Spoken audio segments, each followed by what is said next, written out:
Welcome back. This is Adam Carlson. I'm here to talk about the Krelln type baddies and the raft side of the battle mat. So let's dive in.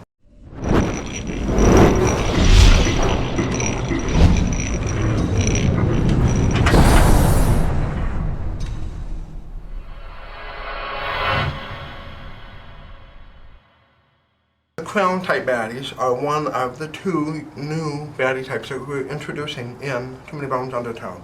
These function a little bit differently than your basic 1, 5, and 20 point baddies. These have different color on the background. We've got a 3. The 3 actually speaks to the value of the baddie itself. It is not going to be used when calculating baddie points. For example, when I have an encounter that says, let's try this one. So this second option, BQ baddie points, including Krelln, and the number of that icon also matters. So what that says is I'm going to build my baddie points. So let's say it's day 3, and I have a party of 2. Alright, so that's 6 baddie points needed for this battle. Alright, so when calculating baddie points, and including the Krelln, I'm actually subtracting on the back end the 3 points. So when I have to include 1 Krelln, I'm taking the 3 from the 6, and then I'm filling the rest of the BQ with 3 1-point baddies to make my 6 total baddie points. So the other thing about the Krelln is anytime they are included, unless specified otherwise, they are added to the very top of the baddie stack. Even if there's a 5-point or a 20-point baddie there, we will always place the Krelln on top. Now if that had 2 Krelln icons, I'm actually subtracting 3 and 6 points. So in this case, I would happen to have exactly 2 Krelln. If there are 3 or more icons, let's say there's more than you have in baddie points, basically you will only be able to use up to the number of Krelln that you have, blah blah blah blah. So how do I explain? So if I had a remainder of 1 or 2 baddie points, I can't round it up to 3 and add that last Krelln. I cut it off at just this, and then I fill in with the 1s to complete the baddie point. So only if you have 3 entire points in the baddie points, when you include units, that's when you can include them. Alright. The other instance, instead of include, we might have add. And I'm trying to find an example here, and I don't think I have one. So so I don't have the word add in any of these sample encounters, but adding simply means in addition to your baddie points. So if you've got, again, 6 points, I'm building out my points, and I'm not subtracting the 3 from it, I'm adding the 3 to it. So I build up the points using the 1s, 5s, and 20s, and then I take my Krelln and put it on top. So even though in theory, if you count it out, I have 9 points that I'm working with, the reality is it's 6 points plus a Krelln. Alright? So that'll be a little bit tougher fight. The Krelln will come into play almost always on your raft side of the battle mat. You'll see there's 6 new starting positions on the battle mat. These 6 are reserved just for the Krelln. We call them the Krelln starting positions. Anytime the Krelln is added, so let's say I do have what I just said, the 3 1s and the 3. And I built my baddie stack. I'm taking this, I'm putting it over here. Now I put the units out. So I start with the first one. It does get the first lane assignment.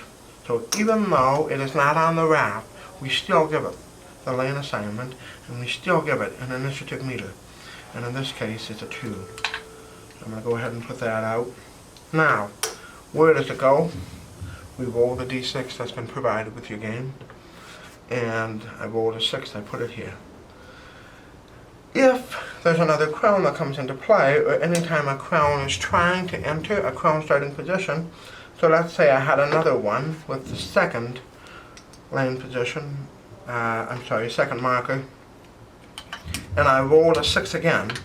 essentially you're counting up to the next available position. Funny enough, when you get to 6, you start over to 1. So if I roll to 6, it goes into 1. And so as positions are occupied, that's how you check and move to the next position. Pretty simple and straightforward. I'm going to leave these here for my example of gameplay here. The Krelln, they stay in the water, they do not board the raft. But you would think that that would be easy. However, there's a secondary objective. If there is no gear lock adjacent to it, it will start to destroy your raft. That's how these wreckage chips come into play. Alright? So, essentially what's happening is, let's say this guy goes first. Alright, it's the Krelln Water Wraith. The very first thing it does is it checks for gear locks. It's a priority gear lock target. Alright? Now, if there's a gear lock there, great, it will attack it. Alright? And it will attack it using its attack dice, which is just 1 in this case. So, 1 damage. Now, this Krelln is different because it actually has 2 targets. Now, all of a sudden, it is also hitting your raft. And it will also roll attack dice each time it attempts to roll to damage the raft. So now, the raft has been hit. And then we fast forward over to this guy. Again, he will roll his attack die to damage a raft. Now, which position gets wrecked is up to you. So I'm going to place that there. So as the raft gets wrecked, you're going to start figuring out which Krelln you want to take out first, second. You're also going to try and figure out positioning yourself. What's interesting is, let's say Stanza moves up to here. Alright? Now, on this unit's turn, at the start of his turn again, let's say it's round 2, he will check for gear locks. If there are no gear locks, it will proceed to move. Alright? And it moves by moving to the very next position up from 1 to 2. Pretty simple, straightforward. So, check for gear locks, move, and now it checks for gear locks again. If there are no gear locks, it attacks the raft. So it will always do the check, move, check process. Here, it will roll an attack die for each position. 2 damage, doesn't do anything more. It just simply wrecks the raft. All of a sudden, 2 more pieces have entered. So now we're at 4, and if you notice, I only have 4 chips for wreckage. If I need to add a 5th wreckage chip, the battle is immediately ended, and I have unsuccessfully completed my encounter. So we don't want to let the raft get hit 5 times. Ideally, if I were to somehow figure out and manipulate the Krelln to be adjacent to me like that, I could stay there indefinitely. They don't keep moving on to hit more of the raft as long as I'm there to take the hits. So if you can figure out a way to manipulate to get them together, or if you have a party, try and be adjacent to them. But there's a cost to leaving them alone and ignoring them. So that's pretty cool. When moving on the raft, let's say Stanza does want to actually move to this position. Moving on to a wreckage position costs +1 dex because it's unstable to walk on. So that step actually was 2 total dex, 1 for the move +1 for the wreckage. There are unique situations in which you would find yourself in the water. So on the Krelln starting position is what we call it. It is off the raft. So to hop out of the raft is a +1 dex. So in this case, if I wanted to hop up to here, it's 1 move +1 dex to hop out of the water.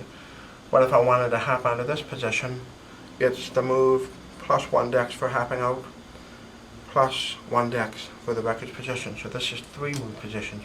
So that's the math there. Alright, I just want to really quick cover this brand new unit. So we have a new set of skills called Treasure and Flee. You'll find one in the Krelln. So essentially, what it does is, it'll come in for a little while, and you have a chance to take it out and get some loot, and we have a loot die. If you are unsuccessful in taking it out, it will flee. It will actually leave the battle map and free up its lane marker, and then maybe the next baddie will come in using it, but something happens when it flees, so try not to let that happen. Okay, so I think we've covered most everything about the Krelln. If you have any questions for me, please leave a comment on the video, or you can reach out to me. We'd love to help you out. Thank you.